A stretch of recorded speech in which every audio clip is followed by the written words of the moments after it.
Slack and E-Major welcome you to the My Type of Hype podcast, where we celebrate hip-hop, not just the hype. How y'all feel out there? Oh, yeah. Ladies and gentlemen, boys and girls, welcome back once again to the My Type of Hype podcast with me, your boy Slack in the building, as always. And as always, my co-host extraordinaire, my top left. What's happening, my brother? Very good, man. Here, E-Major, we in the house. My Type of Hype, the podcast that celebrates hip-hop and not just the hype. Slack's in the house, as you can see. E-Major's in the house, as you can see. And also, we have a special guest. Let me just say something first. We've been trying to make this happen for a while, you know. We've been trying to make this happen for a while, yeah. We're excited about this one. We got Iamgawd in the house. Bro, what's happening, man? How are you? What's good with y'all fellas, man? I appreciate y'all having me on the platform. Definitely been a long time coming, but we finally here. I'm happy about it, man. Yes. We're excited, man.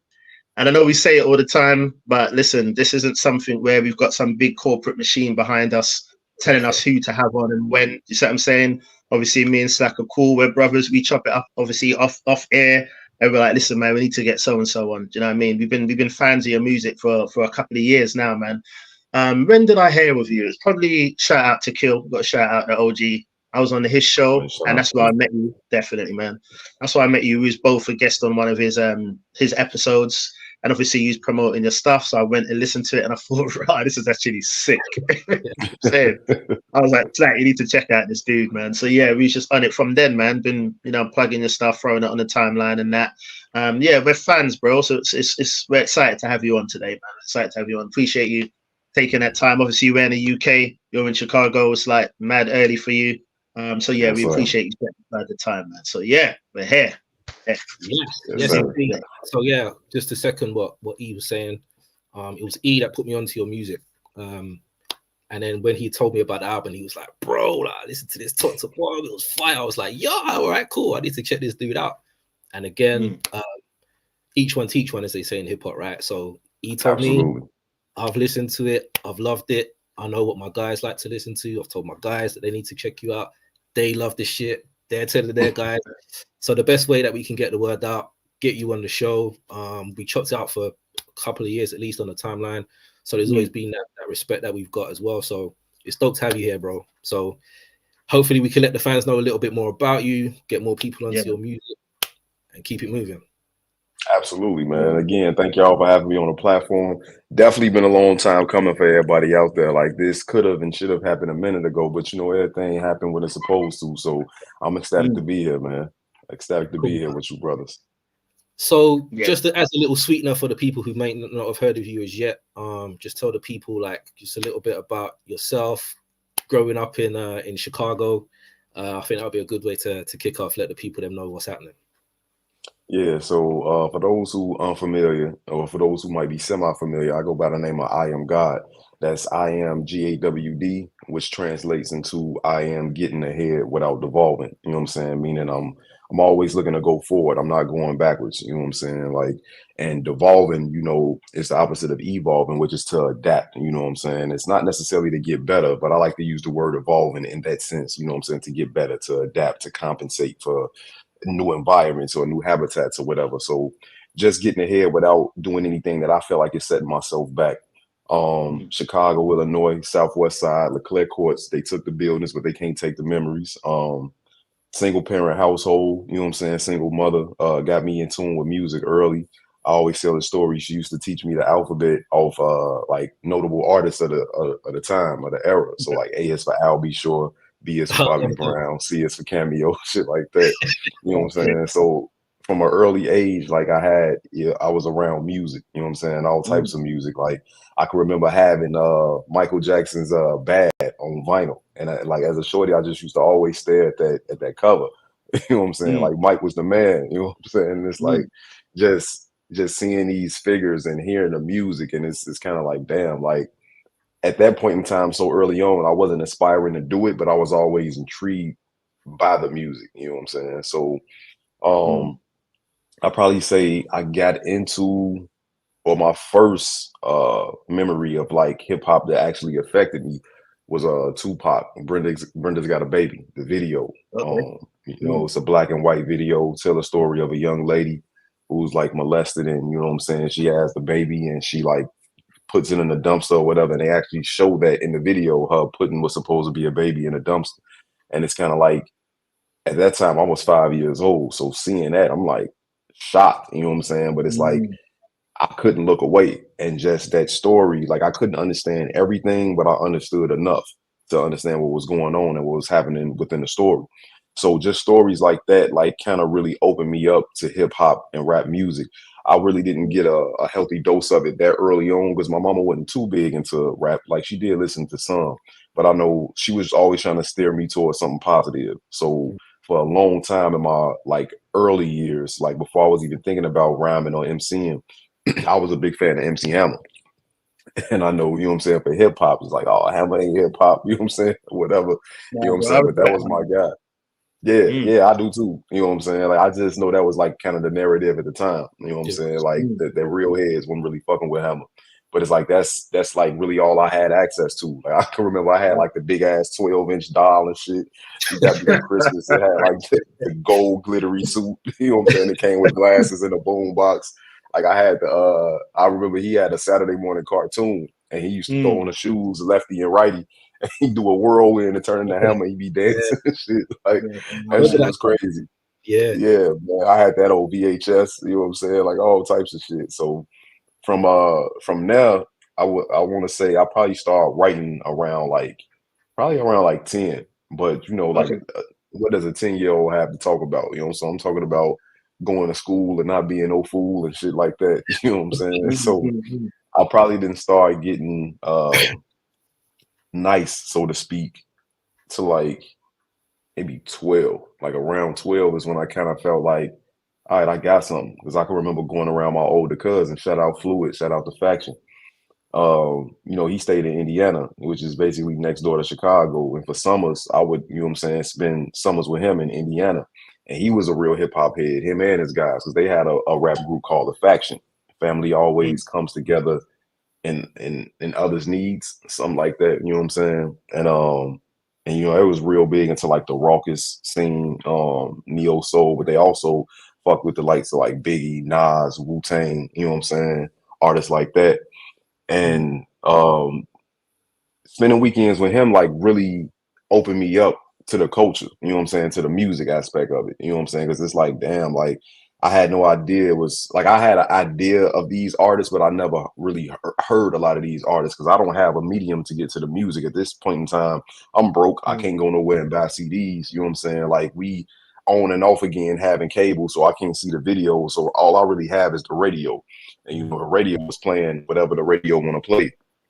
So it's kind of like being with him, like really opened me up to like all different types of artists. And I want to say around by the time I got like 14, that's when like I started hearing like, nah, you nice. Like Shorty 14, that nigga sound like a grown ass man. Like, oh, he nice, you know what I'm saying? So, and that was around 2000, you know what I'm saying? So to line everything up, timeline wise, like that was around 2000. So you got artists like Jadakiss that's going crazy. Like Jadakiss is like the king of the 16s, you know what I'm saying? Like the 16 bar verse. So I'm listening to the Locks heavy. I'm listening to Jay-Z, you know what I'm saying? Like, I'm already on Twister. I'm on Big Pun, you know what I'm saying? DMX, of course. Tupac by that time had already passed. Biggie by that time had already passed, but already being fans of their music, you know? So it's just like everything just started opening up for me. And that really helped me as far as like building myself as an MC because I'm already rapping at this time. But now I got all these examples of amazing artists. And you know what I'm saying? Like amazing. So it's kind of like I'm taking in so much. It's kind of like getting superpowers and being so overwhelmed with what you're taking in. Is like this shit just turn you into a monster. You know what I'm saying? Like so it's kind of like I'm taking in all this music and all these different artists, and it's like it's overwhelming, but at the same time, it's like I'm in heaven. You know what I'm saying? So from now on, like I just continually built myself up as an artist, immersed myself deeper into the culture and the craft. Did my homework, studied, you know what I'm saying, when it come to hip hop, and shit, here we are today, man. That's dope, super man. Go on, E. I've got a question. How to link to Chicago? Yeah, no, bro. Run it. That's cool. For me, it feels like a lot of the artists that are from Chicago, it feels like they're not just good. It feels like they're super good when it comes to what they do. So Twister, like, he's the best fast rapper of all time. And people only kind of associate it with speed rapping, but if you actually listen to what he's saying, like, he's dope. He's not just rapping quickly. Like, he actually puts shit together to fit his style.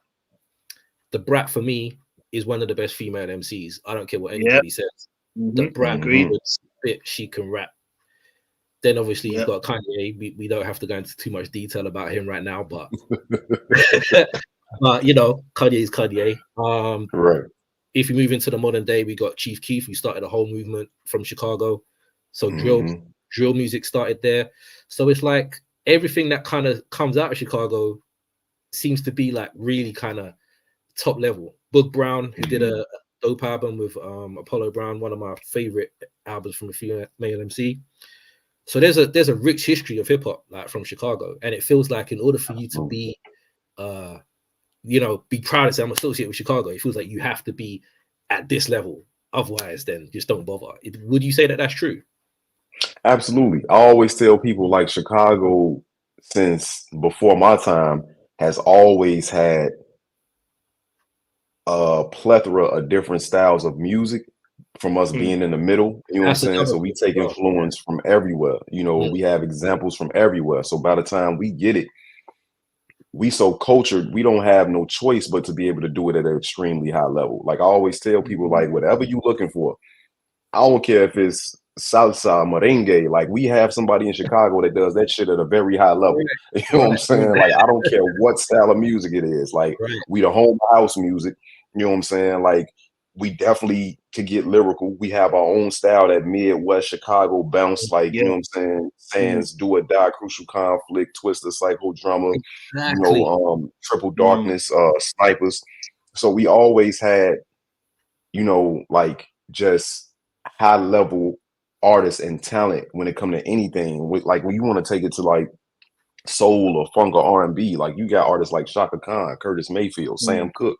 You know what I'm saying? So it's kind of like, bro, like, we just have something for everybody. And with us being in the middle, again, all those influences, you know, kind of pour in, and we soak that up and we make it our own. And, you know what I'm saying, we give it to the people. So I would absolutely agree with that. Yeah, that's so dope, man. Because I was gonna mention Crucial Conflict and Do or Die, because Crucial Conflict came at a time where you had to be original in hip hop. Like, you couldn't be biting nobody. And it came out kind of like Cocaine Cowboys, if you will, like, you know, rappers doing the whole, you know, dungarees. We're in the farm. We're doing this. We was like, what's this? The hay in the middle of the barn, the overalls. You know what I'm saying? All that. And what a time to be alive, bro. Was it Wild Style, who was a producer and a rapper? Like, at that time, we didn't really have as many, like, rapping producers and stuff like that. And for it to be so original was dope, man. So just everything that comes out of there, I was always like, Chicago's got something different. And even the people I mentioned, like, Kanye don't sound like you. You don't sound like Brat. Brat don't sound like Twister. I mean, it's like everyone's got their own style, but it's still Chicago and it's still dope. Do you know what I mean? So yeah, man, it seems like a real melting pot of place. I think it's because of where it's located as well. So you can draw from the West Coast, East Coast, bit of bounce from the South. Chicago had like go-go scene and all that going on. So there was all of that kind of thing from Chicago itself. And then it's beautiful because there's not as much of that kind of regional bias that you got. You know, West Coast don't listen to the East, South don't listen to the East, the kind of stuff that you got going on. You don't really hear people saying, I don't mess with Chicago. Do you know what I mean? I was on that, like, early on. Like, I was like, again, my cousins was real big East Coast heads, and not to say that they didn't have no artists they listened to in the South. They was real big on, like, Goody Mob, Outkast, you know what I'm saying? But I actually had a regional bias. Like, I was just like super East Coast, you know what I'm saying? Like, I don't want to hear nothing else. A little bit of West Coast, but like super East Coast. And like, it's actually Juvenile that made me start listening to like the Southern rap. You know what I'm saying? When I first heard Ha and I seen the video, I'm like, this is one of the few times I had cable. So it was a channel called The Box, to where you could kind of like call in to the hotline, pay the 99 cents to request a video. And I see this motherfucker, no shirt, gold teeth, big ass Cash Money chain, and all I hear is, you I'm like, what the fuck is this, bro? But again, I'm 12. You know what I'm saying? It's 98. I'm 12. I'm like, what the fuck is this? Like, this ain't the hip hop I know. You know what I'm saying? But lo and behold, I end up listening to, I get my hands on 400 Degrees. I don't know if it was 98 or 99. I was normally getting on to shit late, but it was either 98, 99. I think it might have been 98. Bro, I get my hands on 400 Degrees and I'm just like, oh shit. Like, and I don't know what made me able to understand it. You know what I'm saying? But whatever it was, I got it. Like, I didn't get it when I saw High, and I think maybe it was because of the visual. I'm like, this country ass nigga, what the hell is this? Like, but once I got that 400 Degrees, I don't know if it was the tape first or the CD. It probably was the CD. And I'm like, man, like that shit really opened me up and like made me see Southern hip hop and rap in a different way. And from there, like Goody Mob, Outkast, like UGK, you know what I'm saying? Like Scarface, like everybody. And I realized how different like it was. I think I had a stereotypical image of like Southern rap, you know what I'm saying? And it wasn't like, it's not lyrical, like niggas, they don't be saying shit. And I'm like, you know what, that's absolutely false. You know what I'm saying? You do have certain artists that's kind of in that lane, but even when I got more into Southern hip hop, I'm like, oh shit, they even dope too. It's just a different, they put it down a different way than what lyrical motherfuckers is doing. And you know, at 12, you don't really know shit. You know what I'm saying? Like, you just know what you like and you think that you got the world figured out. You know what I'm saying? And it's kind of like, I was a victim of that. You know what I'm saying? So it's like, once I really opened my ears up and really paid attention, that made me appreciate everybody. And that's when I lost my regional bias. You know what I'm saying? But yeah, man, like just going back to Chicago, like even to add more artists like the legendary Traxxer, you know what I'm saying? Shauna, you know what I'm saying? Like Traxxer doing a whole Chicago A-side, B-side album last year and being gracious enough to have me on it. But besides that, like just all the legendary acts that come from Chicago mixed with some of the like the current, you know what I'm saying, legends and even some future legends such as myself. So yeah, Chicago got a very rich history, and I'm proud to be a part of it and be able to add on and carry on tradition. Absolutely. That's dope. That's actually sick. That actually goes into what I was going to ask you about Chicago. If we used to stay on top of it for a minute. Yeah, bro, no problem. Just in regards to Chicago, staying on the topic for a second, man. I mean, it's almost become, like you've mentioned, there's so many legends that's gone before you, you know, that's paved the way a lot of, in a sense, for hip hop and Chicago hip hop.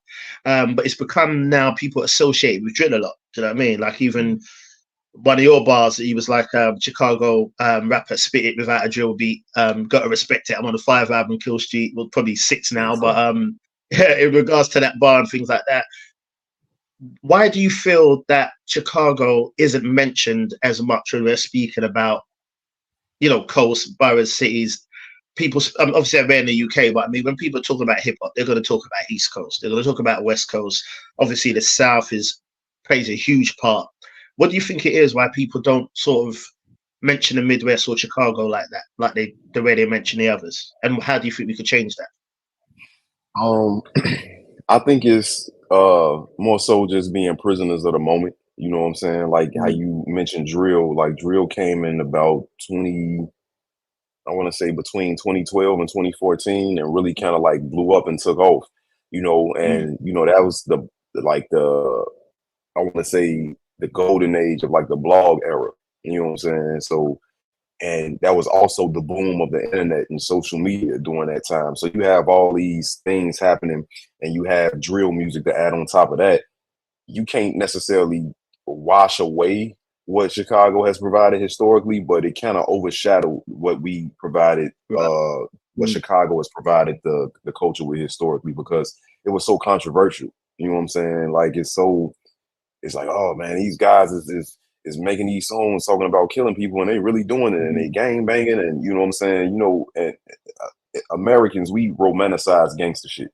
You know what I'm saying? We always romanticizing something criminal, you know what I'm saying? Like whether it's La Costa Nostra and the Italians, the Italian mob, the Irish mob, you know what I'm saying? How we do like with the black gangs and the Hispanic gangs, like we love to romanticize gangster shit.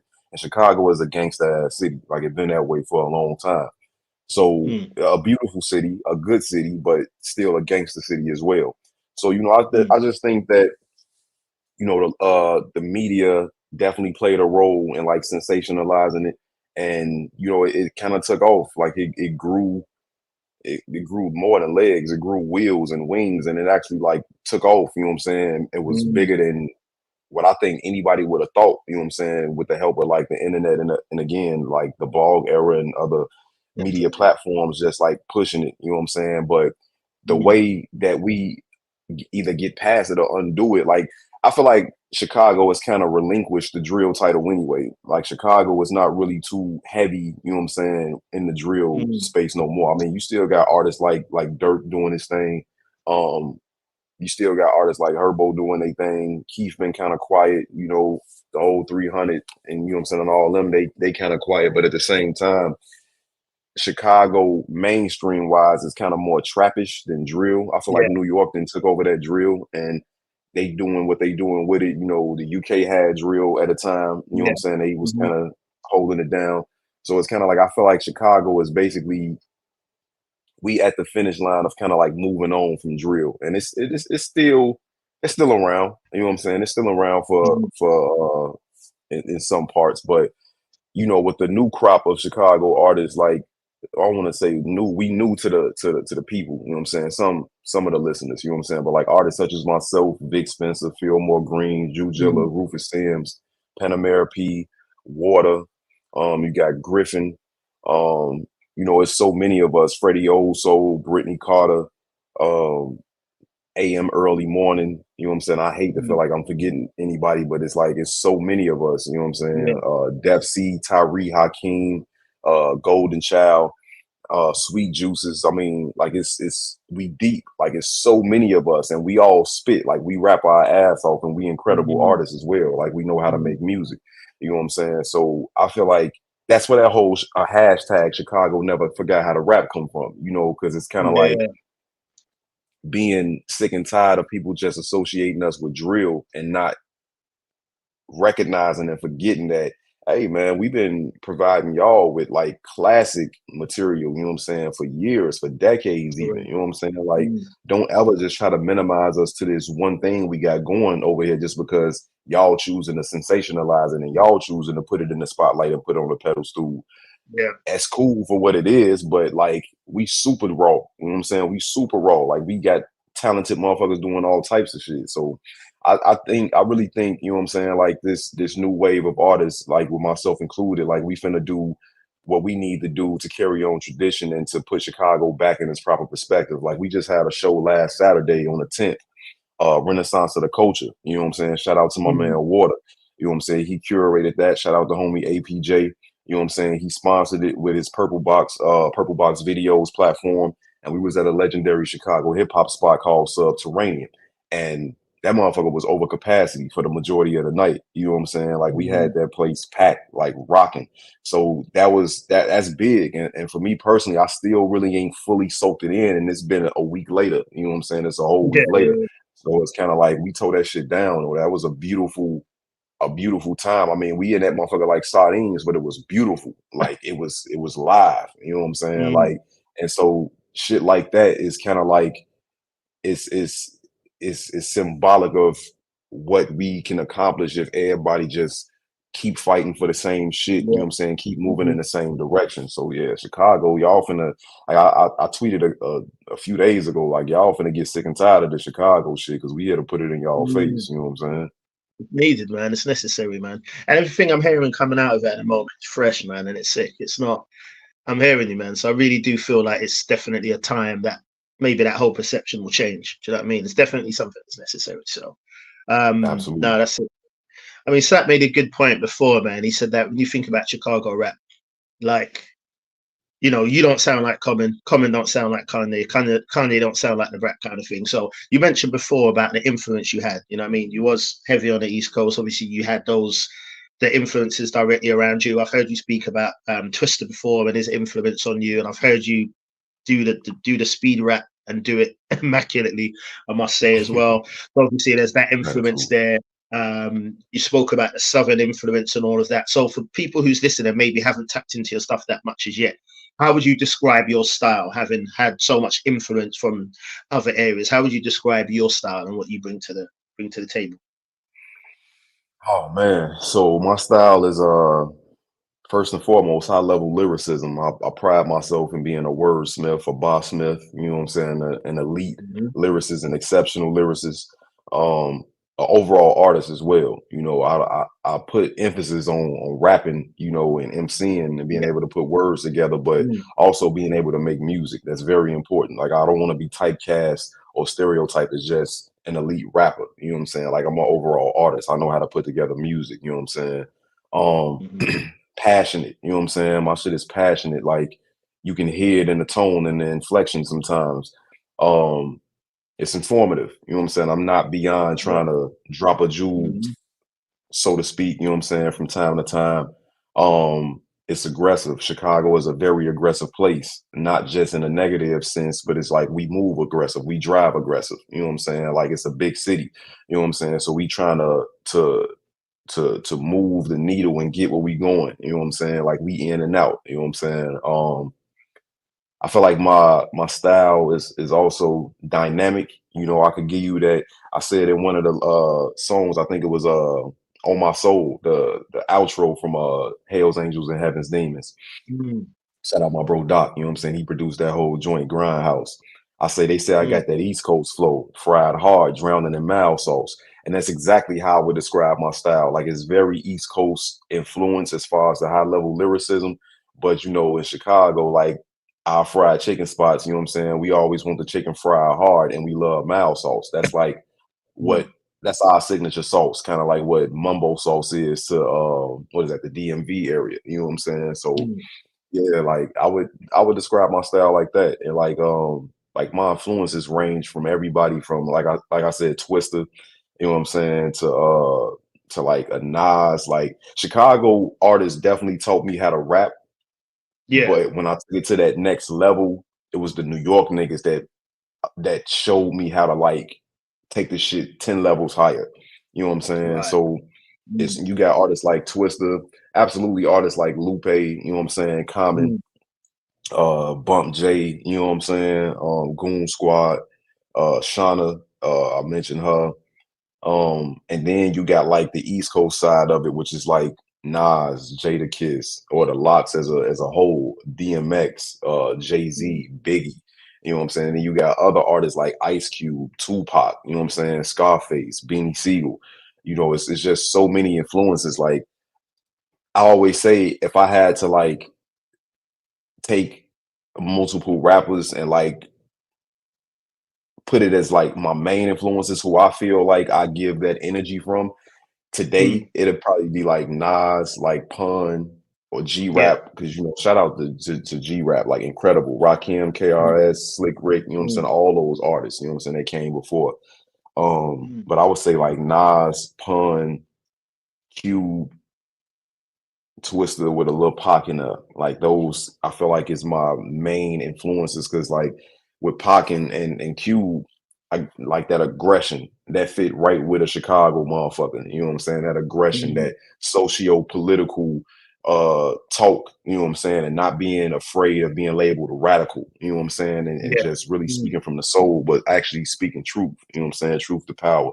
So I feel like that kind of like uh I feel like that kind of describes my style right there.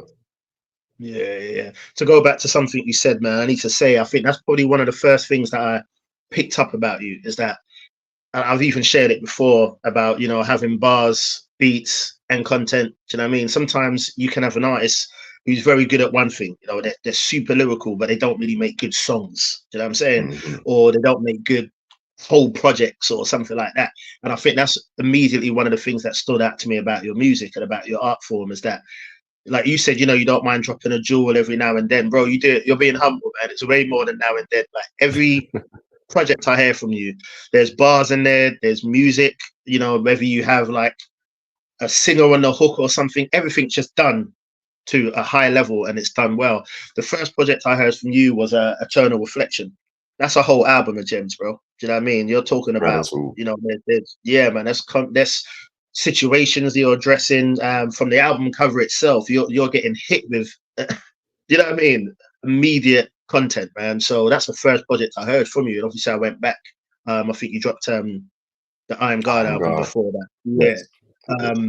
So yeah, I definitely got to agree with you on that, man. So speaking of me hearing that and going back to Iamgawd, I know that you spoke before in the intro when you speaking, you're saying that you've been rapping from a young age. So was Iamgawd the first project that you dropped? That was 2020, right? I think it was. Mhm. Yeah, was that the So first project you dropped? so I actually the first time my music probably been on the internet since around 2009, but I was going Okay. under like different names, had like different styles, different affiliations. So I probably put my first project online around 2009. Like this was again blog era, Dat Piff, all that. Mm, This is before I was even mm, selling the music. You know what I'm saying? Like, so I called myself quitting or trying to stop rapping in like 2016. I was just over okay. music. I was over the fact that I hadn't really progressed any, in my opinion. And I took a bunch of stuff down off a lot of different websites and Right. platforms, and I Mm, changed my name when after coming back. So I came back in late 2019. I was doing like the little freestyle sitting in the car, you know what I'm saying, rapping the mm, different beats.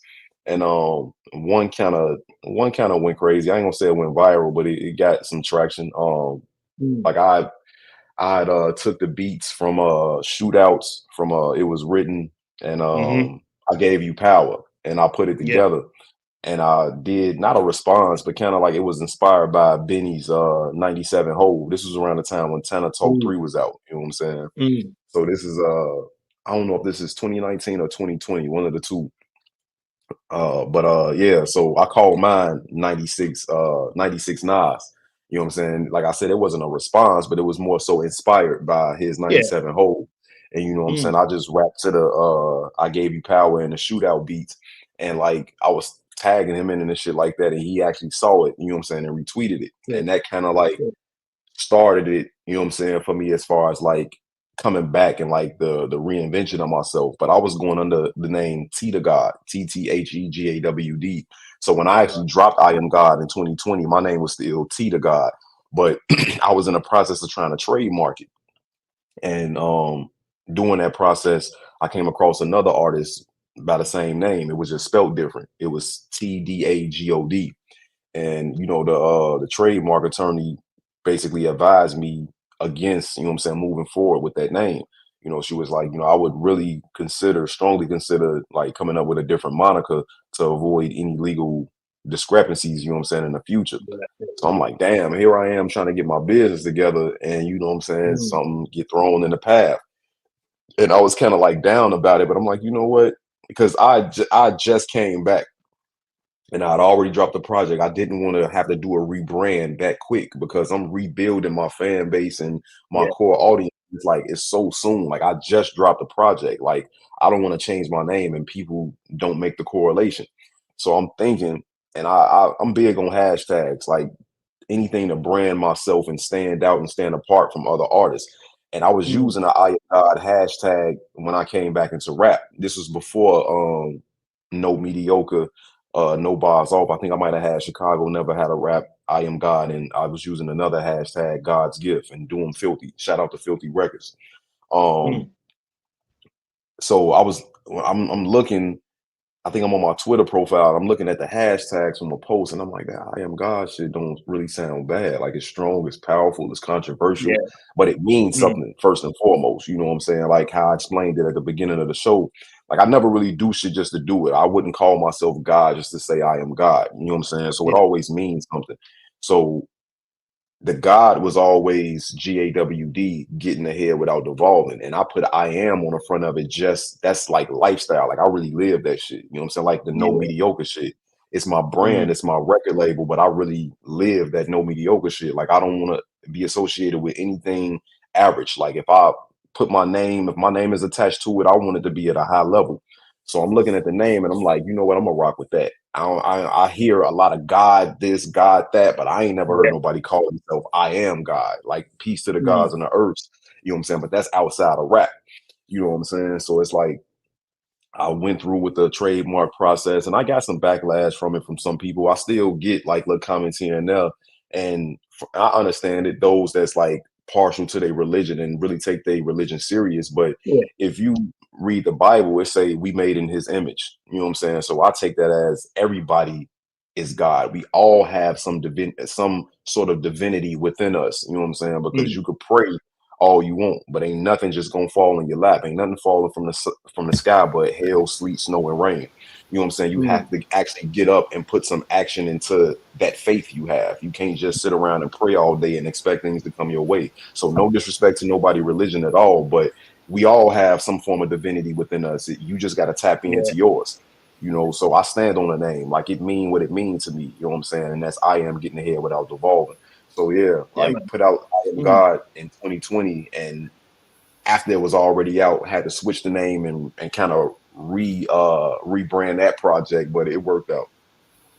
That's a sick project, man. Like I said, I heard that after I heard Eternal Reflection, I went back to that, and it was just like, man, this is actually insane. So, because that's what made me think about it as well, because on that album, you're speaking a lot about, well, you had interludes and things where people's like, oh, don't stop rapping. Do you know what I mean? So I'm thinking, what have I missed? Because it's the first thing I could find.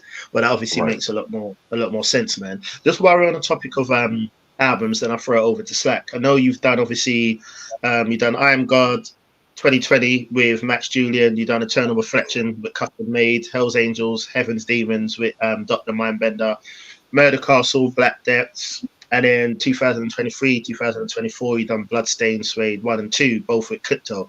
So obviously what I'm noticing with those is that you're working with one producer. Yeah. So is that something that you only like to do? Do you not like to have multiple producers on one project? And if so, why is that how you like to work? So it started off as just like being financial relief, you know, as a indie artist, like further than independence. Like, as an indie artist, like everything is coming out of your pocket. So it's kind of like, even now, like I don't have $200, $300, $400, whatever a producer is charging, to give that to 10 different producers. You know what I'm saying? Like, it's just it's not manageable at this point in time, you know. So and you know, I got guys that work with me, and you know what I'm saying, and show me love, but it's like I don't like coming into situations expecting or asking for anything for free. You know what I'm saying? So I just kind of like, the main reason with the one artist, one producer shit is kind of like, all right, we do the music, and you know, whatever we get from it, you know what I'm saying, I'm putting basically everything financially into it. So after I recoup and make my money back, we can split everything after that 50-50. And you know, more times than not, you know what I'm saying, the producers, they cool with that. But it started off with that, but I found within the process of doing it, like it's less headaches. It's easier. And I'm not saying working with multiple producers is hard, but you know, you gotta, if you want to do it right, you gotta do things like track out beats and, you know what I'm saying, things like that. And this producer might not have stems for the beat.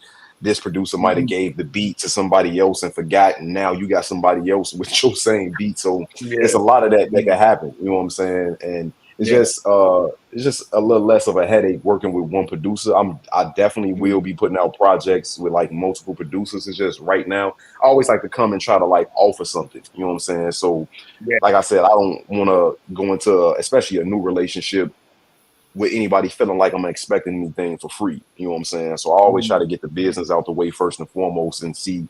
I'm gonna basically always give you an opportunity to say no. Like, I'm not gonna try to act like something is what it ain't, or that it's not what it is. You know what I'm saying? Like, I'm always give you the opportunity to say no, or that ain't really my thing. So, but yeah, I definitely will have projects with multiple producers. It's just like, this is kind of like became the norm, and just riding it out. It's cohesive, isn't it? I was going to say, it might actually work in your favor, because one thing that I really like about your projects, they never feel all over the place. Like, they always feel like you've locked into something, you've done it from top to bottom. The beats are cohesive, your subject matter is cohesive. So if anything, it's kind of worked out for the best that you stick with. And if we're honest, like a lot of the ones, you know, from way back, it was always one producer anyway. It was only really from sort of Illmatic, maybe. That was like the mega producers with the Golden Child. Before that, it was kind of, you know what I mean, it was like one MC, one DJ, one MC, one producer. And I think we kind of circled back a little bit towards that kind of way of thinking. A lot of MCs nowadays are still, Apollo Brown, I've never seen it, like, rarely does Apollo Brown send that one beat to someone. He did it for me, but I can't really think of many albums where there's just one Apollo Brown beat. You know what I mean? If he does an album from top to bottom with the artist, and I think that works in his favor, because people don't just look out for the artist, then they say, oh, Apollo Brown's producing it, I'm definitely looking in. Absolutely. you, it could be exactly the same. They're like, oh, Dr. Mindbender is working with Iamgawd again Right. there. So it's definitely Very not. true. I don't think it's a slight in any way. You know what I mean? If an artist doesn't have multiple producers, because sometimes people just look at the producer list. They just like, oh, this dude's got 10 producers on there. Oh yeah. Sometimes right. for that easy project, just that one MC, one producer, man. You've made it work multiple times, bro. So you know what I mean? If it's for you, keep it for sure.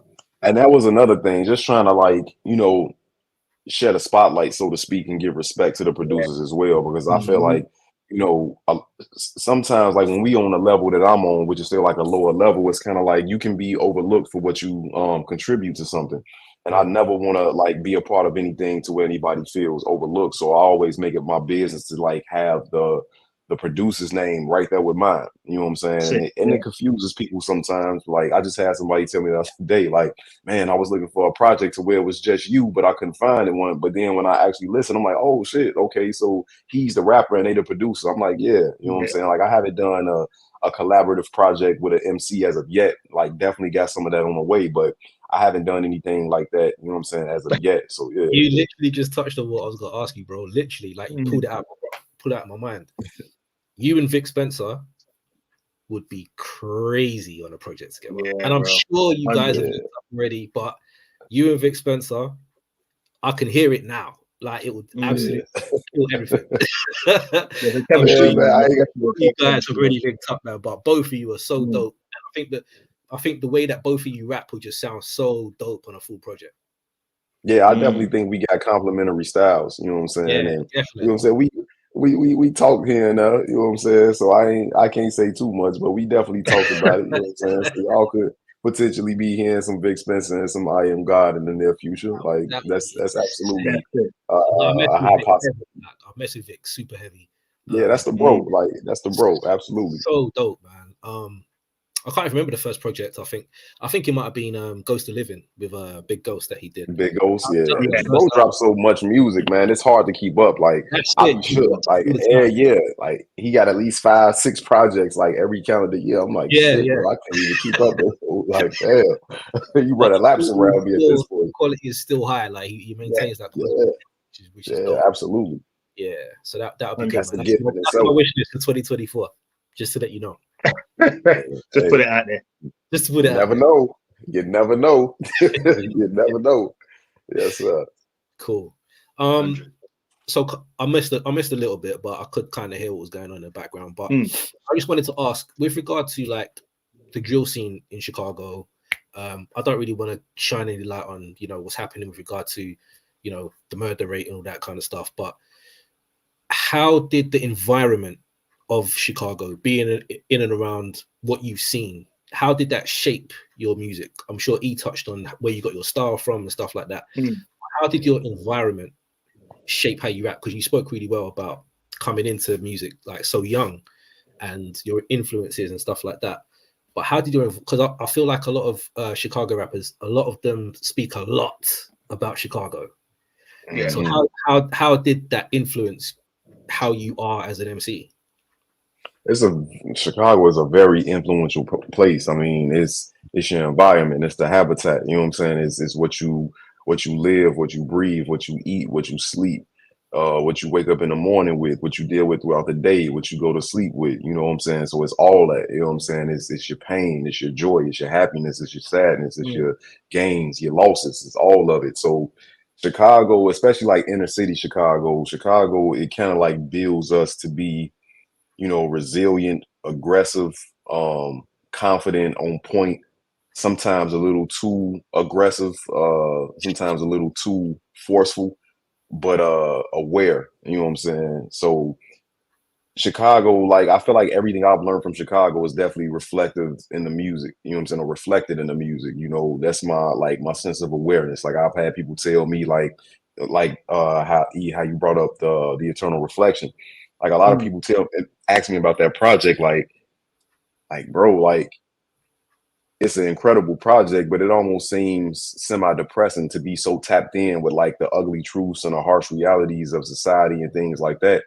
And I'm like, yeah, it can be, but like when you it's being desensitized to it. You know what I'm saying? Like it still affects you. You know what I'm saying, to a certain degree, but it's kind of like you've seen it, you've heard it. Some of it you've been involved with. You know what I'm saying? So it's kind of like it's at this point I'm just reporting it and giving it to you from my POV, my perspective, my point of view. You know, so I feel like you could definitely hear Chicago's influence in the music. Like I was just telling E, like the aggression, you know, the ability to adapt and switch up and switch the pivot and, you know what I'm saying, stop on a dime and do something completely different.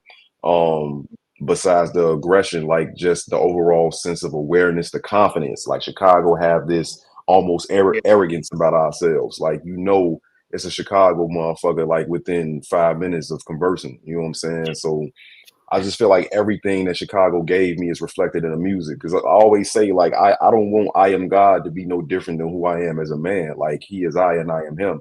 I don't want Iamgawd to be a character or, you know, something like that I just, like, I throw on a cape or put on a mask. Like, the music is real life. You know what I'm saying? So it's no difference. It's really no difference between real life and my music. Like, they one and the same. Like, they intertwine, and I wouldn't have it no other way.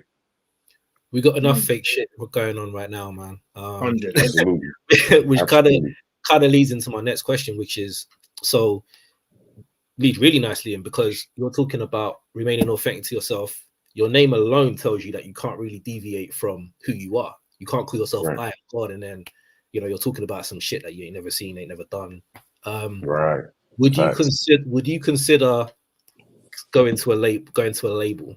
And if you did, what would the conditions have to be? Because I see a lot of artists that started off as independent, decide, a label can help me get pushed, and then they get shelved, they don't come out. Their independent hustle was working out way better, but everyone kind of thinks, I get the instant money, I get the push, I get support. Going independent is hard. I've worked with the independent artists over here, and, you know, you've got to do everything yourself that people don't take into consideration. That goes from getting to shows, mic checks, distribution, marketing, all of that kind of stuff. So is that something that you would consider, or do you think that would water down what you're trying to put out to the people? Well, at this point in time in my life, I feel like I'm lucky to be at the age I am. Like, I'm 37. I'll be 38 this year. So it's not like being young and super thirsty and easily impressionable and not knowing any better. Like, at this point in time, it's 2024. If you're an actual student of hip hop, you know what I'm saying, and you've paid attention and been tapped in with the culture, you've heard the horror stories. You know what I'm saying? You've seen the documentaries, you've seen the interviews, like, you've heard the rumors, all of it. So I'm not beyond a contract with a record label, but it just has to make sense. Like, I wouldn't do anything just to say, I'm signed to a label. Because, like you said, like, you end up on the shelf and, you know, or just like in a completely fucked up situation to where you're not prospering, you're not making no money, and you were better off, you know what I'm saying, being independent. So I'm not beyond that, but it would have to be lucrative, and it would have to be something to where it's not being my art is not being dictated to me. You know what I'm saying? I would still have to have majority control over what it is that I'm putting out, what it is that I'm talking about. It just got to be certain guarantees there. And I know when you at a level that I'm at, like, you don't really have any leverage to go up against like these major corporations like record labels. So that would be a very interesting situation. You know what I'm saying? Like, I'm not the type of person, like, I'm okay. Like, yes, I would love to get paid off of what I'm doing and be good and be able to support my lifestyle and my family's lifestyle through music. But I'm not finna just make a knee-jerk decision just because I have a label sitting in front of me. You know what I'm saying? Like I said, I'm way beyond that aspect of my life of being easily impressionable and chasing false perceptions. Like, I know, like, what comes with that if you don't do it the right way. So to answer the question, I'm not beyond it, but it's not nothing that I'm actively seeking out right now either. Yeah, I hear that. That makes total sense, man. Yeah. So thinking of your projects, bro. obviously as fans of an artist, we all have our favorite projects. You see what I'm saying? Doesn't might not even particularly be the best one from the catalog, but we all have our favorite projects. You see what I'm saying? Absolutely. For me, it'll probably be Eternal Reflection. I just think there's something special about that. Not that the others ain't special, but there's something special about that. Yes. For you yourself, if someone was to ask you what work you're most proud of out of what you've delivered, what would you say is the work you're most proud of? Oh man, that's hard, man, because these all like my babies, man, like my brain babies and shit. I'm actually curating these projects. Like, yes, it's me and a producer, but I'm actually going through the beats. I'm picking the beats. I'm picking the song concepts. Like, I'm sequencing the tracks. You know what I'm saying? I'm going in there and recording them. So it's like I'm very, very, very hands-on in my craft and my art. And I don't know, maybe it's being prisoner of the moment, but I would just right now I would say Bloodstained Suede 2, you know what I'm saying, which is the most recent release. Put that one out January 26th. And I just think it's probably because like I didn't expect the reaction, you know what I'm saying, that I got from it. Like I never do anything for a reaction. Like I just give you what I feel like is my best at that particular point in time. And y'all gonna take it, because once I give it to y'all, it's y'all art, it's not mine anymore. I can't dictate what it means to you. I can't dictate what it is to you. Like once I give it to you, it's y'all's, and y'all free to pick it apart however y'all want. You know what I'm saying? So it was overwhelming. Like when it dropped on the 26th, when I woke up that Friday, I had already had a bunch of messages and notifications. That shit probably didn't stop to like going into Saturday evening, you know what I'm saying? And it didn't even stop. It just slowed down. It didn't slow down until like going into Saturday evening. And then eventually it started trickling down, you know what I'm saying, and tapering off. But it's like, I did not expect that response and that reaction from the listeners. And excuse me, like I wasn't even aware. Like I'll be so tapped in to what I'm doing. I didn't even know my bro Vic Spencer, he dropped on the same day. You know what I'm saying? So we both, you know what I'm saying? Like he dropped this project with Super Legend, B Double Clip Tight, and I dropped Bloodstained Suede 2, and Shay Noir dropped, I think Master Ace dropped, Benny the Butcher dropped. And it was like it was people saying like, hey, like yours kind of, hey man, we got major label releases over here, but yours kind of, you know what I'm saying? So I'm like, oh shit, like y'all feel like that. And it wasn't just like one or two or three people, like it was droves of people, like dozens of people saying that. Like I'm having interviews on different platforms and different podcasts, and like the chat is going crazy. Like damn, like I didn't expect that. And, you know, I got a shout out, you know what I'm saying, like how we shouted out Kill. Like Kill really kind of kicked it off for me, you know what I'm saying, as far as like with Iamgawd. So salute to Kill, you know what I'm saying, the whole Apartment 5B podcast, you know what I'm saying. That's the family, like, right there. Recently, absolutely, you know what I'm saying. And recently I got to shout out my own girl, Miss LB, you know what I'm saying, because she's been like huge in like getting people to listen, you know what I'm saying, to the music, and kind of like singing my praise all over social media, telling people about me and who I am.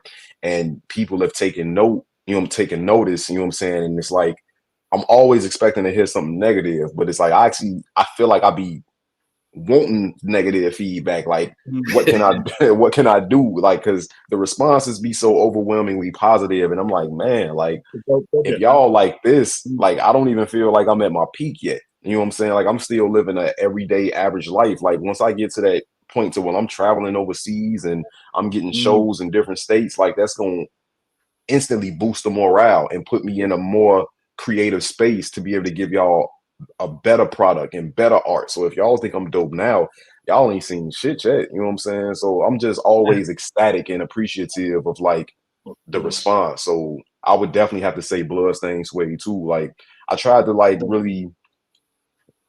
really show that I am a complete artist with this project. And I know I've done it in the past, you know what I'm saying? But this one I really focused on song structure, hooks, you know what I'm saying? But still maintaining my my intensity as a MC, my dignity as an MC. I didn't want to give anything up or dumb down, so to speak. I wanted to show you that, hey, I can still be Iamgawd. I can still give you high level lyricism, elite lyricism. I can still give you some bops, some slappers as songs. Like I can harmonize. I could do something smooth like a whole nother level with Vic Spencer. I could give you some real life smooth shit with Mike Estelle, with Hustlers and Survivors. I could talk to the ladies. I could give you a If You Down, I'm Ready. The women, I love y'all. I see y'all out there.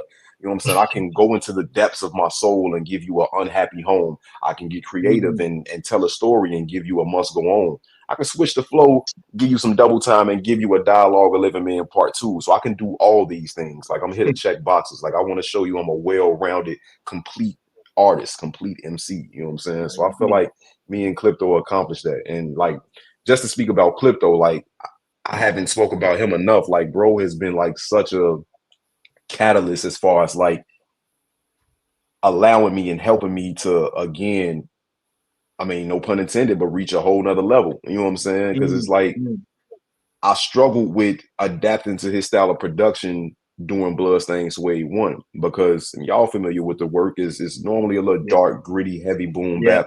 And he was sending me these lush, lavish, vibey type loops. And it was a complete 360 for what I normally do. And I think I overthought the process too much. And I had to like remind myself, like, bro, you are who you are. Just do what you do. You know what I'm saying? It's going to come out naturally. You know how to curate. You know how to put it together. You know what sounds good. So after I got out my own way, so to speak, like it's been magic. You know what I'm saying? Ever since, you know what I'm saying? Like so much so, this is the first producer who I instantly ran it back with. This is the first producer who I ran it back with, period. You know what I'm saying? Like, yeah, so it's like, you know, it had to be something there for me to come right back with Bloodstained Suede Part 2. It's usually just a one-off. And not to say I don't have plans with working with any of the past producers again. It's just that it hasn't happened yet. But instantly, like, I knew before Bloodstained Suede 1 was even out, I knew we was coming back for Bloodstained Suede 2.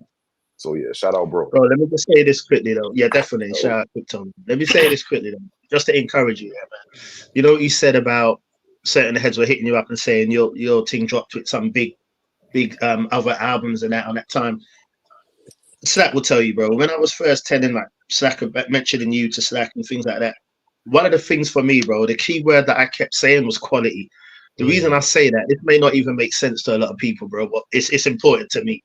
Like when I first hear a project or artist, I may hear a few songs that I like, put them in a playlist or something, mix them with some other hip hop. Like, what happens sometimes, man, is that you may be running through that playlist or running through some albums or then go into that album, and no disrespect, but many times the lyrics are there, the content's there, but there's something about the quality that drops where you can almost feel and know straight away that this isn't maybe on the level of some of the, I don't want to say commercial releases, but the bigger releases. I can't think of another word right now. You see what I'm saying?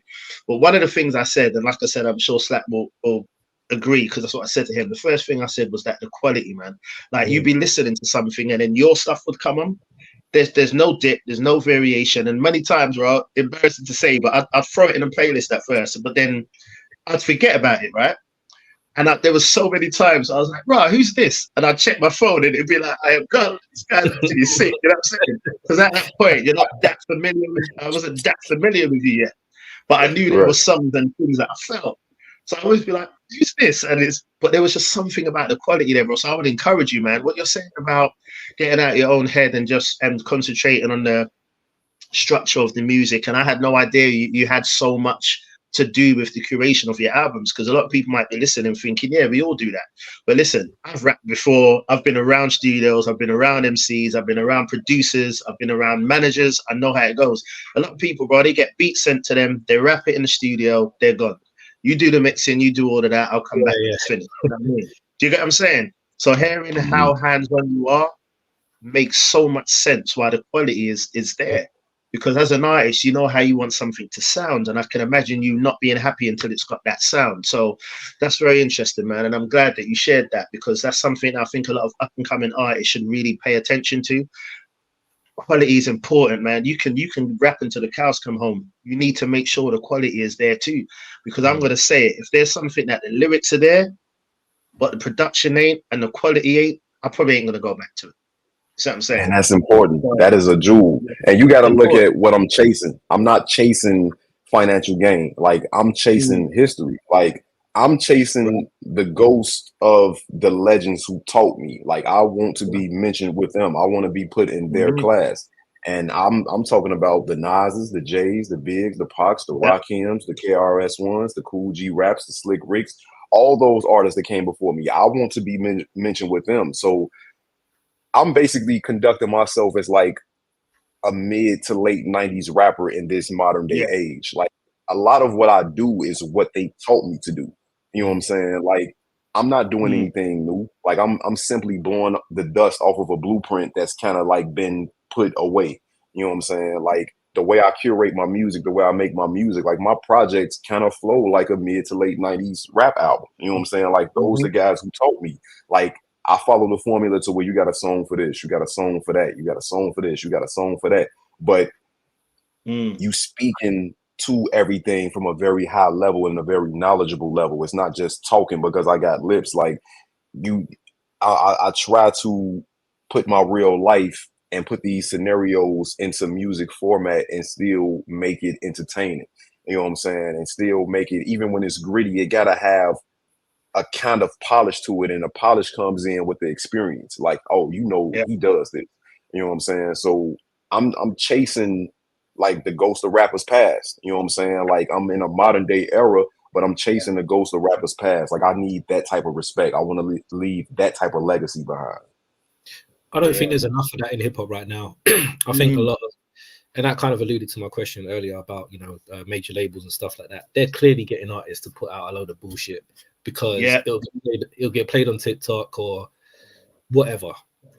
So for an artist to maintain integrity, that's big for me. For me to invest my time into an artist, it has to stick to the ribs. There's a lot of music that doesn't stick to the ribs, bro. It just doesn't. Like there's a lot of artists that just make music and you're like, he weren't feeling what he was just saying. Like I can tell when the artist has put their all into an album. Like when I heard we spoke about Goody Mob earlier.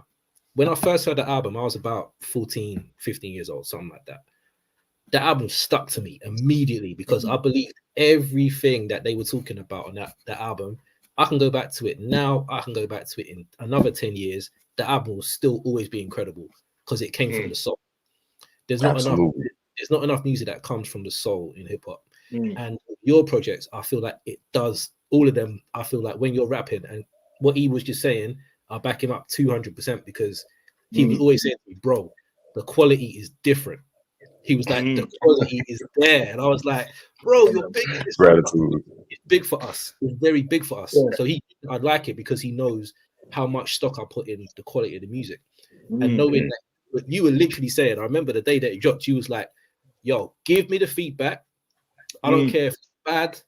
Tell me, like, just tell me your honest thoughts. So it's not like, yo, you just dropped an album, like, tell me that you're loving it.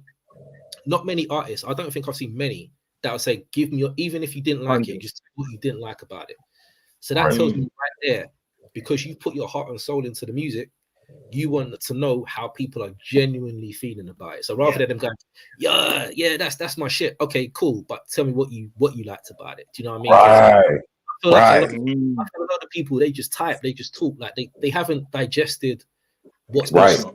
They haven't thought about how well it's been curated. Do the beats match the words, like all of that kind of stuff that me and E would listen to. So technically, we're going to leave it at least a week before you review an album, because you need to give it time. You can't just listen to an album in an hour and review it. Like that's never going to work. If an artist, as you said, bro, and I completely go with you on this, and I highly respect it. When you said, "I'll make a project, and then once I get rid of it, it's yours now," because we've got some artists who before, when they were mixtape rappers, they was happy for us to hear. For give our opinion and be like, but now that they're signed to a major, it's like, you guys are nerds. Like, I don't give a fuck about what you guys are saying. Right. You gave a fuck before, but now you don't. So it's really refreshing to know that there's still artists as you that's incredible with the words, incredible with everything that you put together, still caring about what your audience have to say. So high respect to you for that, bro.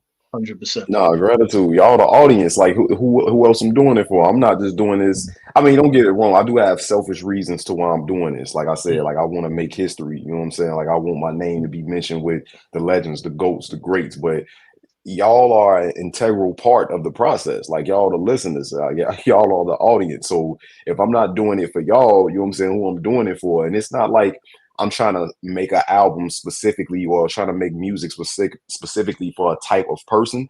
I just feel like, okay, I'm driving this big ass bus. Everybody that's like-minded and enjoy what this bus looks like, and you know what I'm saying, like, come on, you know what I'm saying, there's enough room for all y'all. So my thing is just like, I'll make what it is that I make, I'll put it out to the masses, and whoever identifies and adapts to it or likes it or is partial to it, it's room for all y'all, you know what I'm saying. So I'm never trying to cater to like one specific, you know what I'm saying, type of person, you know what I'm saying? Because I'm not one type of way. Like I'm a multi-layered, multifaceted individual, and we all are. We humans. Like we not static 24/7. Like we dynamic creatures. Think about it. Like we spoke about MC Hammer, right? So as like an 8-year-old, we might watch the MC Hammer cartoon and be like, yeah, nah, this is amazing. Da, da, da. Right. As a guy with a job, kids, house to look after, are we really going to be checking in for pumps and a bump and shit like that? Right. I'm not going to be listening to that. Like life changes, things change. So as we get older, I'm going to be listening for more adult kind of content. So that's why like Fonte as an artist speaks to me a lot. He might not speak to younger people because they haven't experienced marriage, they haven't experienced having a kid, all of this kind of stuff. And I don't feel there's enough versatility in artists out there. So when you was talking about, I can do a song for the ladies, I could do a song for this, I can do a song for that. But the difference is, it doesn't sound like you've been forced to, like with a gun at your head, saying you have to make a record. Authentic. It feels like you're doing it because you know you can. And I feel like you're one of those MCs. I could put you on a record with anybody, and you would hold your own. Like I'm talking, you could be on a Kanye record, you could be on a DJ Premier record, you could be on a Metro Boomin, and I think you'll kill it on any kind of beat. And those are my favorite type of MCs. Like Luda, Redman, Busta. I could put all of those on any kind of record and they'll make it their own. You know what I mean? Yeah. And I feel like we need more of that. So I'll always big you up, bro. Like always. 100. Like the music, everything is there for me, man. So you'll get there 100%. I can feel it. I feel your That's time gratitude. Man, the response you got for Bloodstained 2, I'm telling you, man, it's only gonna get better because we're not ones that's gonna gash you and be like, yeah, that was dope. And we're like, yeah, bro, nah, we won't feel it. Please don't do that. Let me know, man. Let me know. Because I trust y'all ear. Like I trust y'all ear. Like I trust like the listeners, like I don't see no lack of a better term, like I don't see no dick ridery in the people that's like that support my music. Like it's genuine people, you know what I'm saying? And they tell me, they give me genuine feedback, you know what I'm saying? So it's like I don't it's nothing to get a big head. You know how people say, oh, don't get a big head, you know what I'm saying? But it's like it's not like that, because I don't look at the listeners, it's like, oh, they just telling me what I want to hear, because it's like I got people that's spending their money with me. Right.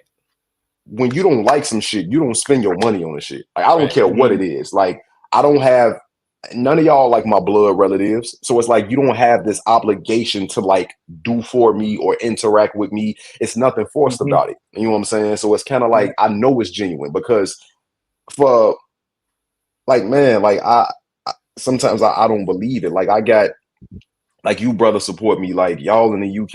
You know what I'm saying? Like I got people in Germany, people in France that's emailing me, DMing me, asking me about how they can get their hands on my music. You know what I'm saying? And it never ceases to amaze me, bro. And that's no slight to the people that's right here domestically in the States. You know what I'm saying? For anybody to be interested enough to pay their money for something that I'm involved in or something that I created, that let me know right there. Because you don't just do that shit just because, like, I'm not doing anything but giving y'all music. You know what I'm saying? So to me, that lets me know, like, I'm sharing with y'all, it's music, but I'm sharing with y'all my life. And that lets me know that the listeners appreciate it, because we shit borderline in a recession over here. You know what I'm saying? Like shit is crazy. Inflation is crazy. You know what I'm saying? So it's like for people to continuously spend their money with me, it's like, nah, that means something, bro. Because everything is fucking crazy as far as like expense wise. Everything. You know what I'm saying? And for people to like go in their pockets or go in their bank account and purchase anything from me, like I don't take that shit for granted at all. So I definitely have a special connection with my support base. I don't even like saying the word fans. Like I understand, like I don't look at it as a derogatory term, but it's more than just being a fan. You know what I'm saying? You could be a fan of a person and just be in love with the idea of them or the image of them. Like it's deeper than that. You know what I'm saying? Like people actually support what it is I do. There's two different things. Absolutely.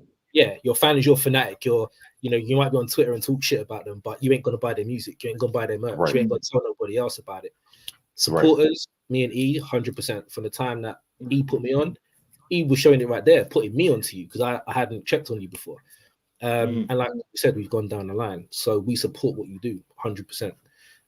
So yeah, it's good to know that it's reciprocal, it goes both ways. You know what I mean? Definitely, We'll support you, keep putting out dope music, and it keeps on going like that. Absolutely. Fair trade. I try to put my all into it. You know what I'm saying? Fair trade. Yeah, and we can tell, like you can really tell when someone's they've put themselves onto the music. You can tell, man. You can hear it. And I don't know if it's because of the age I'm at or whatever, but you can just tell when someone's just made something and just left the studio, like he was saying. Like, oh yeah, my verse is finished, or you punch it in. Like you can tell when the album had people in the studio together. You can almost feel that competition, as opposed to sending files back and forth. You can just tell when someone's in the studio with that producer making that music, and you can tell when it isn't. So yeah, it always feels authentic coming from you, man. That's 100%, man. That's a big thing for us. That's gratitude. With regard to Europe, bro, if you Germany is crazy. Like I've never actually been there, but I know many people that have, and they tell me the hip hop scene over there is insane. It's the same as France. So if you ever do, I know obviously if you come to London, we're going to be the first people to know about it. but absolutely, absolutely. But if you do travel to Europe, bro, anything you need from my type of hype, we got you.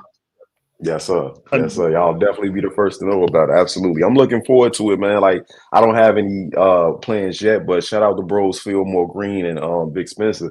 They just recently came from overseas, so that lets me know that it's not as out of reach as it may have once seemed.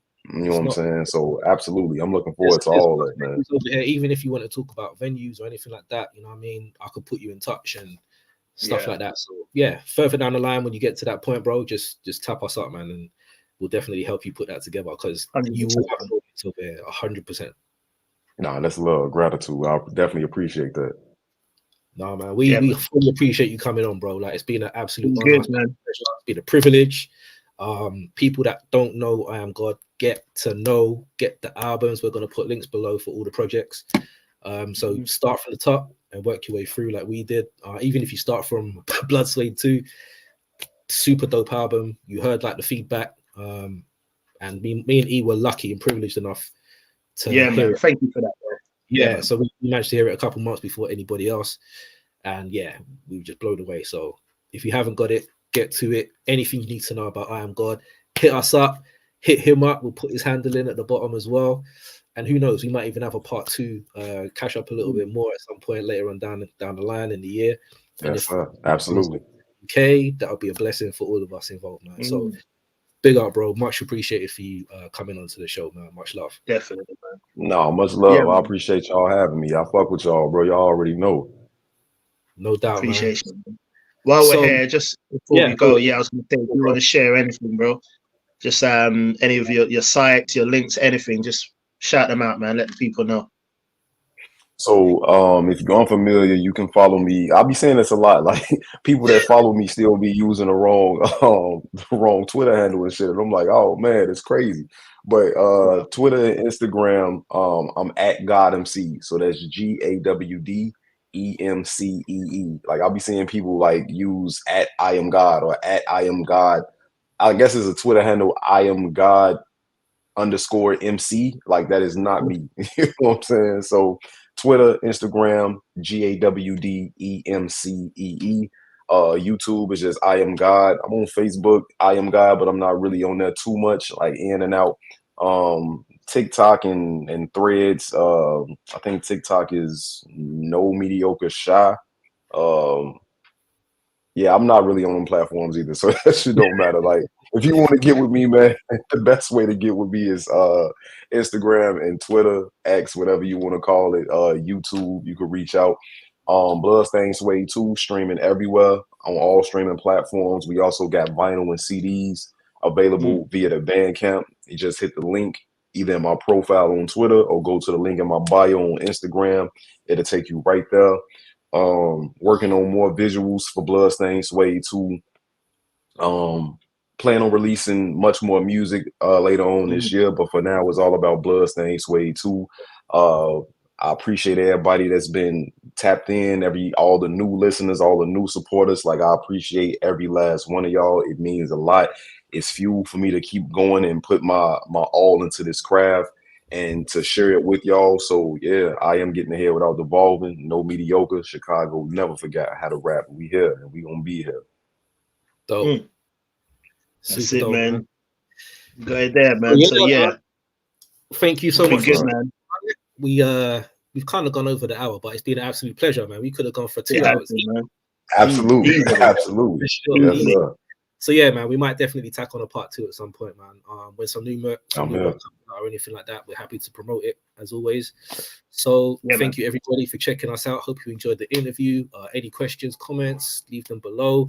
Hit us up, hit me up, hit E up, hit Iamgawd up. And from me, your boy Slack, as always, man, it's been a pleasure and a privilege. And my co-host extraordinaire, my top left. Yes.